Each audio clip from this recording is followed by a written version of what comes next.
पिछले 5 साल से YouTube पे फ्री पढ़ा रहे हैं हम गणितंक पे, तो हमने पूरा मैथ्स पार्ट 1 कंप्लीट कर लिया है। आखिरी 30 दिन बचा है और प्रेशर बहुत सारे बच्चों को फील होने लगा है। जो प्रेशर फील कर रहे हैं, जो क्लूलेस है, जो समझ नहीं पा रहे कि क्या करना चाहिए, इतना जो बैकलॉग हो गया है उसको आप कैसे कवर करोगे। तो आप भी 100 की तरफ जा सकते हो, बस सही डायरेक्शन में एफर्ट दो। पूरा सिलेबस करने की कोशिश मत करो। COEP VJTI ये आपके ड्रीम है, तो आपको फॉलो करने होंगे 3 most important steps. Step 1, concept को क्लियर करना है from YouTube free series beta 5.0 on Ganitank. Step 2, solve करने हैं, प्रैक्टिस करने हैं PYQs राइट एंगल बैच से, जहां आपको 5 साल के PYQs वीडियो सॉल्यूशंस में मिलेंगे। एंड स्टेप 3, टेस्ट देनी है, रिवाइज करना है फ्रॉम अल्फा 5.0। ये 3 स्टेप्स आपने किए और आप अपने मंजिल की तरफ और पहुंच जाओगे। तो ये सब आपको मिलेगा on Ganitank app, trusted by more than 1.5 lakh students. Hello बच्चों, वेलकम टू गणितंक। क्या हाल चाल है, कैसे आप सब लोग। बोर्ड्स के बाद हमारे पास 45 डेज थे।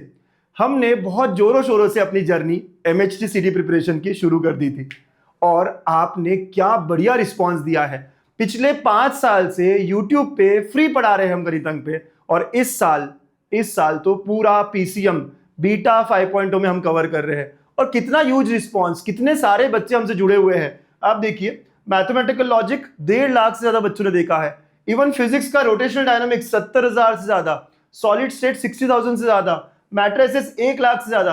और ऐसे करते करते इस 45 डेज में हम 16 डेज तक आ चुके हैं। बहुत कुछ कवर कर लिया है। अगर आप पूरा सिलेबस भी देखते हैं, देखिए, तो हमने पूरा मैथ्स पार्ट 1 कंप्लीट कर लिया है।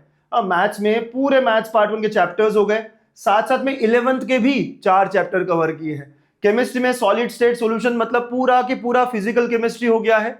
और फिजिक्स में भी 7-8 चैप्टर्स हो गए हैं। कुछ 4 बड़े लिए हैं हमने और कुछ 4 जो है थोड़े सिंपल रखे हैं। और जब आपके मैसेज मिलते हैं ना कि सर हम सच में बहुत अच्छा पढ़ रहे हैं, है ना, हम PYQs भी सॉल्व कर पा रहे हैं, आपके राइट एंगल बैच से वीडियो सॉल्यूशन देखकर जो हमने 2 साल नहीं कर पाए थे वो अब हम कर रहे हैं, यार बहुत अच्छा लग रहा है। You all are in the right direction. बच्चों टेस्ट भी दे रहे हैं, रिजल्ट्स भी आ रहा है, स्कोर भी धीरे धीरे इंप्रूव होगा। तो कई सारी चीजें आप पॉजिटिव कर रहे हो और इस जर्नी में 16 दिन आगे आ भी चुके हो। अब आखिरी 30 दिन बचा है और प्रेशर बहुत सारे बच्चों को फील होने लगा है। कई सारे बच्चे because of CS, IT, geography backlog की तरफ आ गए। इवन CBSE जिसका था, उनकी एग्जाम अभी खत्म हुई, उनका भी बैकलॉग क्रिएट हो गया है। कई सारे बच्चे, सर पूरी पढ़ाई हो चुकी है मेरी, लेकिन जब मैं टेस्ट देता हूं तो मेरा स्कोर नहीं आ रहा, क्या करूं, कैसे करूं, इन क्वेश्चन से गुजर रहे हैं। कई सारे बच्चे, सर बोर्ड्स अच्छा किया था लेकिन CET के क्वेश्चन सॉल्व नहीं हो पा रहे। और कुछ बच्चे ऐसे भी है कि सर 0 पे हूं, अभी शुरू करूंगा, क्या होगा मेरा। तो हाँ, देयर आर सम स्टूडेंट्स जो प्रेशर फील कर रहे हैं, जो क्लूलेस है, जो समझ नहीं पा रहे कि क्या करना चाहिए। तो बच्चों, आज मैं आपको थोड़ा कमबैक प्लान क्या होगा आपका, इतना जो बैकलॉग हो गया है उसको आप कैसे कवर करोगे, उस पर डिस्कशन करने वाला हूं। और जो बच्चे लगे हुए हैं, जो बच्चे स्केड्यूल में प्रॉपर चल रहे हैं, आप चलते रहिए, आपका इंप्रूवमेंट बहुत अच्छा दिखेगा, आप बहुत अच्छा स्कोर करोगे, बिल्कुल करोगे। लेकिन जो बच्चे थोड़े पीछे छूट गए हैं, जैसे मैंने कहा 3 कैटेगरी में हम डिवाइड करते हैं, सारे बच्चे अलग अलग हैं। तो लास्ट 30 डेज में हमें क्या करना चाहिए ताकि हम हमारे स्कोर की तरफ, हमारे बेस्ट स्कोर की तरफ जाए। जहां पर भी अभी हमें बच्चों, हमें इंप्रूवमेंट करते रहना है, हमें वो स्टेप्स लेनी है जहां मुझे अपना बेस्ट स्कोर मिले और क्या हो सकता है हमारे लिए। तो फर्स्ट ऑफ ऑल, जो बच्चे, सर मेरा पूरा हो गया बट टेस्ट में स्कोर नहीं आ रहा है, सबसे अच्छी पॉजिटिव बात आपकी यही है ना कि पूरा पढ़ चुके हो, सारा कवर कर चुके हो, PYQ सॉल्व करके हो गए हैं, अब अल्फा से टेस्ट दे रहे हो और कभी कभी स्कोर ऊपर नीचे हो रहा है। तो यार बच्चों, आपका जो स्टेटस है, आपकी जो कंडीशन है, बहुत बच्चों के साथ ही होता है। मैंने हर साल देखा है बच्चों को कि पूरी पढ़ाई होगी लेकिन टेस्ट थोड़ा ऊपर नीचे हो रहा होता है, स्कोर थोड़ा ऊपर नीचे हो रहा होता है। तो कोई बात नहीं, आप आगे आने वाले दिनों में काफी अच्छा इंप्रूवमेंट देखने वाले हो। और वो इंप्रूवमेंट कैसा होगा, आपको टेस्ट देनी होगी और एनालाइज करना होगा। हर टेस्ट के बाद देखो कि कौन से सवाल हैं जो मुझसे नहीं हो रहे हैं, जहां मैं गलतियां कर रहा हूं, क्या कैलकुलेशन एरर्स है, क्या कोई कॉन्सेप्ट मिसिंग है, और उसे इंप्रूव करना है।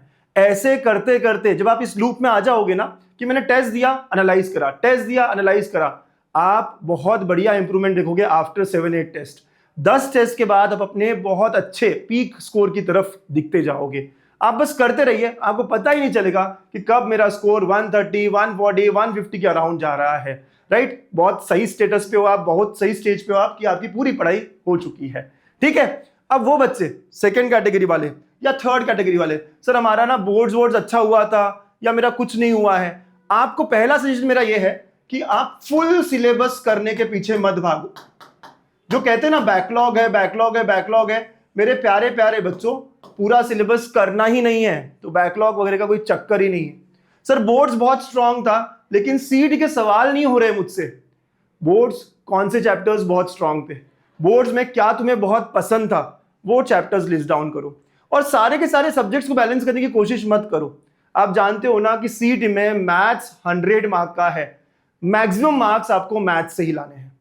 आपका स्कोर मैथ्स के थ्रू ही इंप्रूव होना चाहिए। तो अगर मैं कहूं कि लेटेस्ट से ये बच्चे जो थोड़े सीईटी में नहीं कर पा रहे लेकिन बोर्ड अच्छा है, हम टारगेट करते हैं कि हम 97 परसेंटाइल की तरफ जाएंगे, मतलब कि इक्विवेलेंट टू 120 स्कोर की तरफ जाएंगे। और अब ये 120 कैसे आ सकता है, तो ये 120 में हम ज्यादा से ज्यादा मार्क्स 60 से 70 मार्क्स मैथ्स में लेकर आना चाहेंगे। नो नेगेटिव मार्किंग है, हमारे जो चैप्टर्स अच्छे हैं, vectors, line and plane, high weightage भी है, स्ट्रॉन्ग भी है, वो हम पहले करेंगे। कम से कम 1 साल के पीवाईक्यूज, और कहां से करने हैं, राइट एंगल बैच से, वीडियो सॉल्यूशंस के साथ है। 1 साल के पीवाईक्यूज हमें फटाफट लगाने हैं, 2 बार करने हैं, 2 बार करने हैं, देखने हैं सारे सवाल। अब मुझे पता होने चाहिए किस टाइप के आते हैं, कैसे आते हैं। इतना कर लिया तो आपके स्कोर में बहुत बड़ा इंप्रूवमेंट दिखेगा। तो मैथ्स का टारगेट 60 से 70 होना चाहिए। सेकेंड बेस्ट सब्जेक्ट जो भी है, लेट से केमिस्ट्री अगर आपका है तो अब केमिस्ट्री पे आपको नेक्स्ट 30 से 35 स्कोर निकालना है। Right, again select 7-8 chapters. Maths में भी पूरे चैप्टर्स नहीं करने, आप 10 चैप्टर्स भी सिलेक्ट करोगे तब भी 60 मार्क्स आ जाएंगे। कौन से 10 चैप्टर्स है वो आप खुद डिसाइड करो कि आपको क्या अच्छा लगता है, लेकर बैठो। जो डिफिकल्ट लग रहे हैं 5 चैप्टर्स वो हटा दो। 11 तो मैं छोड़ने ही कह रहा हूं, अभी सिर्फ 12th के 10 चैप्टर्स वो कौन से हैं। सेम विद केमिस्ट्री और लेट अस से फिजिक्स अगर आपका वीक है तो यहां से हम 20 मार्क्स लाने की कोशिश करेंगे। राइट, यहां से कुछ इजी चैप्टर्स पे ही फोकस करेंगे, हमें इक्वली फोकस करने की जरूरत नहीं है। हम अब भी लास्ट 28-29 डेज में भी इस स्कोर की तरफ पहुंच सकते हैं। आपने बोर्ड में मचाया था, आपने बोर्ड में बहुत अच्छा करा था, आपके लिए बहुत आसान होने वाला है सीईटी के अच्छे क्वेश्चंस को सॉल्व करना। बस प्रैक्टिस की जरूरत है, कम से कम 1 साल के पीवाईक्यूज को सॉल्व करने की जरूरत है। और जो मेरे प्यारे बच्चे हैं, सर मैं 0 पे हूं, अभी से करके होगा क्या? यस बच्चों, हम लोग लेटेस्ट से हमारे लिए टारगेट लेते हैं 95 percentile, which is around 100 marks. 100 marks लाने की कोशिश करेंगे। अगले 27-28 दिन में हम 100 मार्क्स की तरफ जा सकते हैं। अगेन मैथ्स के इजी चैप्टर्स कौन से हैं? आपके लिए इजी कौन से है, ओवरऑल इजी कौन से है आप जानते हो? लॉजिक करो, मैट्रिसेस करो, प्रोबेबिलिटी डिस्ट्रीब्यूशन करो, बाइनोमियल डिस्ट्रीब्यूशन करो, लीनियर प्रोग्रामिंग करो, पेयर ऑफ स्ट्रेट लाइंस करो, ऐसे आसान चैप्टर्स। और फिर वेक्टर्स, लाइन एंड प्लेन, भले ही बड़े हो, 1-1 साल की भी वाईक्यूज करो। ऐसे करोगे तो आप मैथ्स में आप भी 50 से 60 की तरफ जा सकते हो।